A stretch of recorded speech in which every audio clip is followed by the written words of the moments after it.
Hello, everyone. Today, I will discuss the topic charge, which is one of the most important topic in CRPC for any competitive examination, whether it is Delhi Judiciary, Rajasthan Judiciary, UP Judiciary, or Madhya Pradesh Judiciary. It is relevant not only for the purpose of pre-examination, but also for the purpose of mains examination. In mains, there is a separate topic called charge framing, like the judgment writing. So it's not that we simple just grammar the provisions which are given from section 211 to 224 and a work is over. No, we have to focus on the provision from the practical perspective also. So since the topic is big, I will try to divide the topic in 3 to 4 parts. Thus, there will be 3 to 4 videos to cover that particular topic. So in today's video, I will give the brief overview of the charge and will tell you in detail about section 211, and I will specifically focus on section 211 subsection 7 because that is very important for the exam. So let's begin with this. So before we move to the definition of charge and the relevance of it, let's understand few things. If you can see the screen, charge in CRPC is provided in two places, in two different places. One heading is called the framing of charge, and another is called the forms and joinder of charge and the joinder of accused persons, which is given under section 211 to 224. We need to be cautious about one thing here because many students make mistake while writing the competitive exam. The question is asked to them that about the framing of the charge. But since the picture of forms and joinder of charge, contents of charge are there in the mind of the student, they make mistake and they write section 211. But that is not the case. Framing of the charge is different case, and forms and contents of the charge is different case. So framing of the charge, if we talk about, while taking the brief overview of it, so if the session court is framing the charge, it is called the trial before the court of session, which starts from section 225. The framing of the charge stage come under section 228 of CRPC, if you can see it here. Trial of warrant case before magistrate on the police report falls under section 240 of CRPC. Trial of warrant case before magistrate on complaint case falls under section 246 CRPC. Summon trial, actually there is no concept of formal charge, but the particulars of the offense are informed to the accused, which is provided under section 251. And there is a summary trial, which is the framing of the charge, you can say, or informing about the particulars of the offense. It works same as summon trial, which is provided under section 262 subsection 1. So for one mistake we need to clarify here, that when the question is being asked you about the forms and contents of the charge, we need to focus from section 211 to 224. And about the framing of the charge, then we have to go to these provisions. Now, the question arises that when judges frame the charge under the relevant provision, whether it is trial before court of session, whether it is trial before magistrate on police report or complaint case, the question arises that how they should frame the charge. What should be the content of it? Whether they are required to mention the sections in those charges, whether they are required to mention all the particulars of the offense, and what if they omit or forget something to provide some particulars in the charge, then what will be the consequence of it? So all these things are provided under section 211 to 224. Let's take the brief look of it. This is chapter 17, 211 to 224. So it is divided in two parts, forms of charge and joinder of charge. So section 211 provides for contents of charge. Section 212 particular as to time, place, and person. Section 213 is manner of charge, word and senses, effects of errors, alteration of the charge, recalling of witnesses. Then joinder of charge comes, separate charges for distinct offenses. Then let's directly come to joinder of accused person. Here again, we need to remember one thing. Then in exam, in pre, the question comes for joinder of accused persons. But many students make mistake while writing the joinder of charges. So joinder of charges is different from joinder of accused person. So one thing we need to see, joinder of accused person is provided under section 223 and joinder of offenses is provided under section 218, 219 and so on. So let's go back. So as I told you, while framing the charge, what should be the content of the charge? Whether the judges are required to mention date, time, place, everything is provided under section 211 to 224. In today's session, we are only going to focus on section 211 because my primary object is not only to teach you for the pre-exam, but also to make you prepare for the mains exam. Thus, it is not possible to make the short videos and covering the entire topic of charge. So I have decided to make one video on one particular section and tell you with the relevant case laws. So let's look at the definition of charge, which is given in the CRPC. Section 2B, it says charge includes any head of charge. The word head of charge is very important here. When the charge contains more heads than one. So if you have seen this beautiful definition, you will find that this definition is actually not a definition, but it does not provide the real definition. This definition is merely inclusive in nature. It includes the thing. Okay, there are two kinds of definition, which defines the thing and which includes the thing. This definition is inclusive in nature. So first understand here the meaning of head of charge is, what is the meaning of head? Head means one offense. So suppose if you are being charged with one offense, it's called you are being charged under one head. If you are being charged with two offenses, it's called two heads of the charge. So here simple meaning of the head means offense. Head of the charge means simply an offense. So since I have already told you that this definition is inclusive in nature, here I have given an example. If a man commits several offenses by single act, then all the offenses are called heads of charge and all offenses are individually and together are called charge. So head means simple meaning of the head is offense. So let's take one example of it, giving one head and two head. So suppose if there's an accused A, he goes to hospital, he pretends himself to be a doctor. So one offense what he is going to be charged is cheating, because he's pretending himself to be a doctor. Then he goes in the hospital and he gives some unwholesome drug, or he gives drug without precaution to the patients, and the patients suppose have died. In that situation, he will also be booked under section 304, or you can say under section 328 of the Indian Penal Code. So one head is, in this case, one head is the offense of cheating, which he is going to be charged with. And another head of the charge will be the offense of culpable homicide not amounting to murder. One more thing you need to remember, that whenever the charge is framed, you do not charge him with the provision where the definition is provided. The judge has to frame the charge and has to provide the provision where the offense, the punishment is provided. Okay. Now let's go to the real definition of the charge. Charge, it says, is a declaration by the court conducting the trial regarding the offenses, bracket mein, heads for which the accused is to be tried by the court. In the case of Brich, Bhuyan and others versus State of Bihar, it was held that the meaning of charge is the precise formulation of a specific accusation made against a person of an offense alleged to have been committed by him. Now, you need to understand one thing, that what is charge? Charge is the declaration by the court regarding the offenses. By what court? The court which has taken the cognizance, the court which is going to try the accused for the offenses what he has committed or the alleged offenses. We need to understand now the relevance of the charge, because we always keep reading about charge. What should be the relevance of it? There are various relevance of the charge. The first and most important relevance of the charge, which was given in VNC Shukla versus State of CBI 1980 AIR 1962. This was the judgment which was given by Supreme Court. So in this case, it was held that charge, one of the relevance of the charge is, it serves the purpose of notice or intimation to the accused, drawn up according to a specific language of law, giving clear and unambiguous or precise notice of the nature of accusation that the accused is called upon to meet in the course of trial. So the ultimate object of the charge is to give notice to the accused about the offenses for what he is being tried with. So if you are informing, if being a magistrate, you are informing him about the charges, but he is not able to understand it, then there will be difficulty in framing of the charge.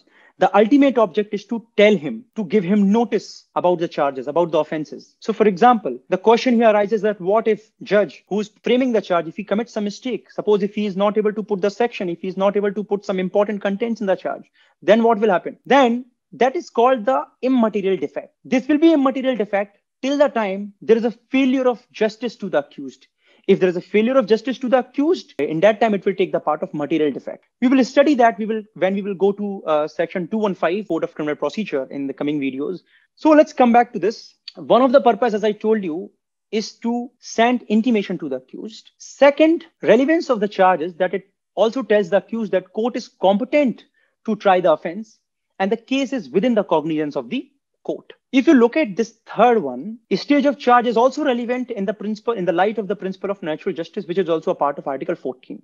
Why I'm saying this? The reason for this is one of the principle of natural justice, if you know, is no one shall be condemned unheard. Everyone will get the opportunity of being heard. And you very well know that till the time a person is not able to understand that for what he is being tried with, he will not be able to defend himself. And that is the reason that this stage, this principle of natural justice here takes the important part. Principle of natural justice comes into picture because if you want to give real effect to the principle of natural justice, for that, you have to inform the accused about his charges, because until unless he knows about the charges, he will not be able to defend it. He will not be able to say it properly. And since it is a part, since principle of natural justice is a part of Article 14 of the Constitution, so it becomes relevant here. Another important relevance of the charge is that it is the stage which separates the inquiry from the trial. And this is very important. Now, if you go here, in many competitive exams, the question is asked that suppose, for example, the trial before the Court of Session starts from section 225, 226, and 227. Court of Session frames the charge under section 228. The question arises that the stage of 226 and 227, what is that stage? That is the stage of investigation, that is the stage of inquiry, or that is the stage of trial.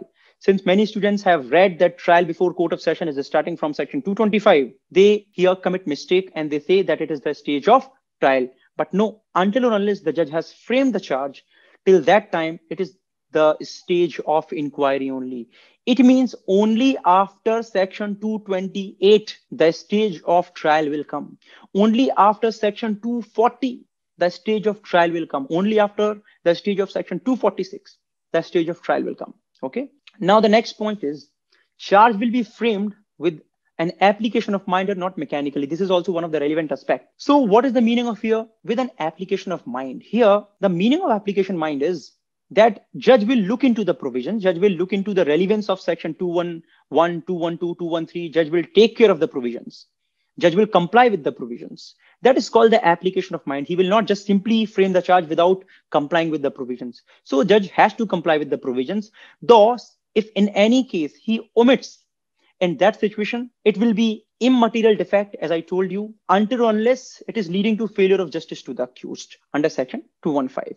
So with the application of mind means judge has to comply with the provisions which are given here. Now, the charge shall state all information regarding the name of the offenses, the sections under which the punishment is provided, the law which has been violated, the time, date, and place where the offense alleged to have been committed. And if all the above information is not sufficient, then manner of committing the crime will also be mentioned. We will come to that one by one. So let's directly go to the contents of the charge, which is provided in the section 211. If you look at subsection 1, 2, and 3, you will find that the offenses under IPC is divided in two parts. One category of offenses are those offenses where the name is given. So for example, theft, criminal breach of trust, forgery, cheating, dowry death, causing miscarriage, the name is given. Okay. And there are second category of offenses where no name is provided, where the name is not provided for those offenses. So for example, section 172 IPC, absconding to avoid service of summons. There is no one-line name of it. Look at the second one. Section 184 CRPC, obstructing sale of property offered for sale by authority of public servant, section 327. So here the one particular name is not provided. So what section 211, subsection 1, 2, and 3 says that where the name is provided, when you frame the charge, you just put the name of that particular offense. Suppose A is charged with the offense of murder, B is charged with the offense of theft, C is charged with the offense of criminal breach of trust or with dishonest misappropriation of property, or E is charged with the extortion, robbery, dacoity. The name is given. And if name is not given, so when the name is not given, it does not mean that you just have to put the heading of those offenses in framing the charge. What you have to do, you have to in that time bring out the important part of the definition, which is given in that particular provision. So if you look at the last illustration, which is illustration number D of section 211, you will see that A is charged under section 184 of the Indian Penal Code with intentionally obstructing a sale of property. Word intentional is mentioned there. But if you look at section 184 heading, you will not find word intentional here. So the relevance of it is, whenever you are framing charge under any provisions of IPC where the name is not given, you have to bring out the important part of the definition. And on the basis of that, you have to frame the charge. And if you are missing that important part of the definition, and if you're writing exam in mains, if you are framing the charge, your marks will be deducted. So you have to be very careful of it. That when the name of any offense is not given, in that time, what you should do, you have to mention the relevant part of the offense. So for example, in section 184, what is the relevant part? Intention is the relevant part. So, okay. So you don't only have to provide the heading, but also the important part of that particular offense. So one thing is clear, that when offense, the name of any offense is provided, you directly go and mention the name of that offense. But where the name of the offense is not provided, you have to bring some important part of that definition, which is sufficient to give knowledge to the accused, to give notice to the accused that what charges are being framed against him, right? Now, the next part of this section says, section 211, that law and section of the law should also be mentioned. Now, what is the meaning of law? Meaning of law is, suppose if the charge is being framed under POCSO Act, then you will provide POCSO Act.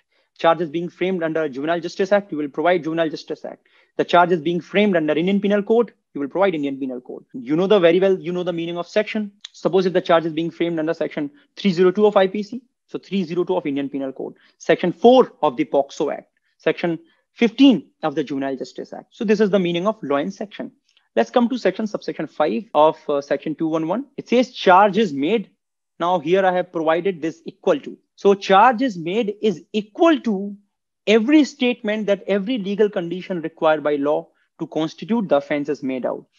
So when you frame the charge, suppose you are framing the charge under section 300 of Indian Penal Code, 302 of Indian Penal Code. So when you say A is charged with murder under section 302 of Indian Penal Code, it means you have said that you don't have to mention the general exceptions which are provided section 76 onwards in IPC.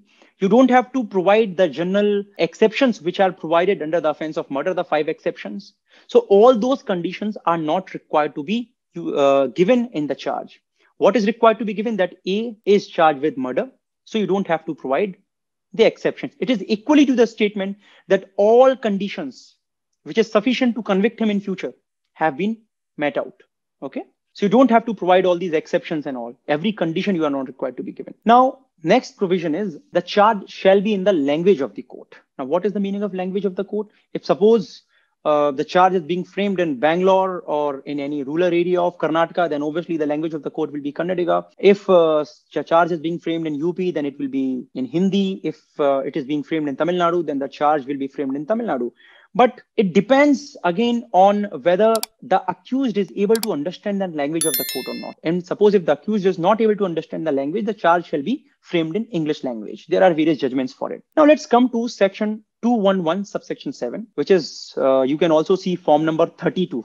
In form number 32, which is provided in second schedule, you will see all kinds of formats are given there. So form number 32, this column number 3 provides the charges for the previous conviction also. So 211 subsection 7 provides the fact in place of previous conviction to be stated in the charge if the judge wants to give enhanced punishment to an accused. If not added, then the court may add it at any time before sentence is passed. It is not incurable defect. So this provision cannot be read in isolation, but it has to be read with the other provisions. So for example, section 75 of the Indian Penal Code, you have to read. You also have to go through section 236, 248, subsection 3 of CRPC. So we'll go to that. Now look at the procedure before we move to understand this. When judge frames any charge, so for example, there are 2 kinds of offenses. One kind of offenses for which you have already been convicted earlier. That is a previous offense. And second offense is which you have committed just a days back, for which the current trial is going on. Okay. So if judge comes to the conclusion that he intends to punish you for the enhanced punishment, there are certain offenses in IPC where if you have committed earlier and if another time you are committing the crime, you will be given the enhanced punishment. We will go to section 75 in some time and we will see that. So if there is a provision, if judge wants to give the enhanced punishment, then the charge will be framed. Okay. So when if court of session is framing the charge under section 228 for the current offense for which the trial is going on, he will also frame the charge of the enhanced punishment. Correct. After that, but he will not read out this charge to you currently. He will not read that out. When he will read out, so suppose when you go to section 236, so when the court of session has convicted the accused. After that, if the accused is not admitting his previous conviction that he has already been convicted, then in that time only, as per section 236 of section 248 subsection 3, the court of session or magistrate will read out the charge to him that, okay, you are also being charged for the enhanced punishment. Okay. And after that, the evidence will be led for the enhanced punishment. So the procedure is, first, when the court is framing the charge, whether under section 228 or 240, in that time, court will frame the charge both for the current offense and for the previous conviction for the enhanced punishment. But enhanced punishment charge will not be read out to you until or unless you are being convicted.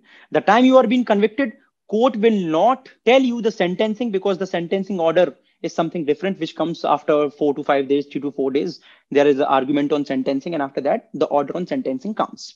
So the time you have been convicted by the court for the current offense, after that, court will read out the charge. After that, court will permit the leading of witness and production of evidence. Okay. Now the question arises how the evidence will be conducted. So section 298 of the CRPC is relevant here. So what will be the relevant document to prove the previous conviction? It will be proved, if you can see, by an extract under the head of the officer having the custody of the records of the case. And second, certificate signed by the officer in charge of the jail in which the punishment was undergone. So this is the simple procedure. Now, when we read section 211 subsection 7, it is not possible to go through it before looking into section 75 of the Indian Penal Code.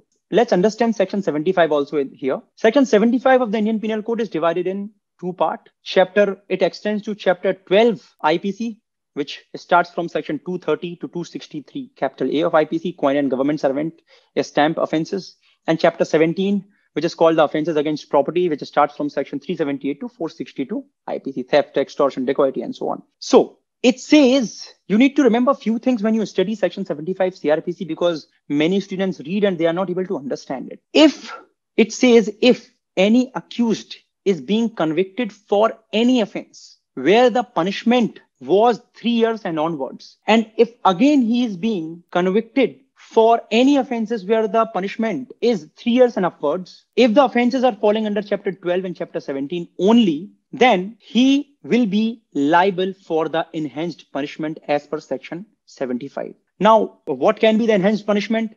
If you look at section 75, the enhanced punishment can be to the extent of 10 years, or it can be to the extent of life imprisonment. So suppose if one time you have committed theft and another time and you were granted the punishment, you were convicted by the court, and another time, if you have committed extortion, the court can give you the punishment to the extent of life imprisonment, or court can also enhance your punishment to the extent of 10 years punishment. So a few things which we need to remember is, if you read it says if accused committed any offense, the punishment of which was 3 years or more, does not matter whether he was awarded the punishment or not. What is the meaning of this? So what matters is that you were convicted for any offense where, as per the maximum punishment, where as per the law, the maximum punishment of that offense was 3 years. Whether you were given 3-year punishment or whether you were given 2-year punishment does not matter. Okay.